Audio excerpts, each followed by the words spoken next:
quick little recovery.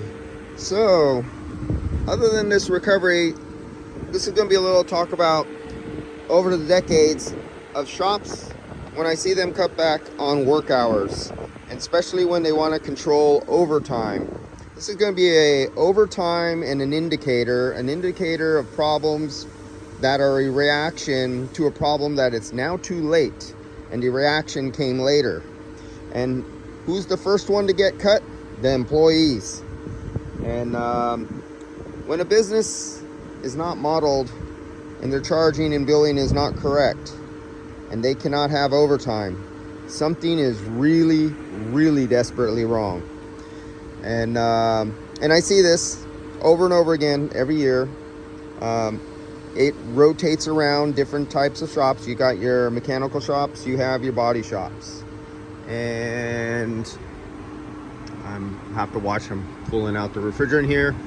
And as we know this, after the decades, if you work for enough places and you've seen enough places go through the hardship of pulling back time, and this is with a place, when the place has more than enough work from morning to night, every day, every guy is full, and you still have to cut back on overtime, that means you haven't raised your rates to catch up with the raising interest rates and the cost of inflation and following the dollar deflation of employees. That means you're behind the times.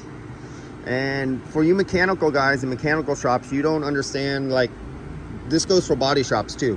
You go, just because they work for an insurance company and they got work fed to them and it's from morning to night, doesn't mean things are always peachy and rosy all the time. And yeah, it's something that happens over. And the reason I bring up this discussion, a few more shops recently have been doing such a thing.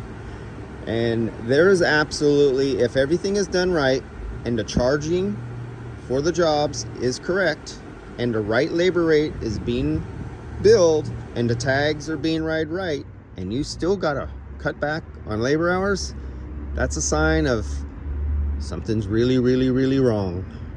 And you cannot be overly full morning to night and starving.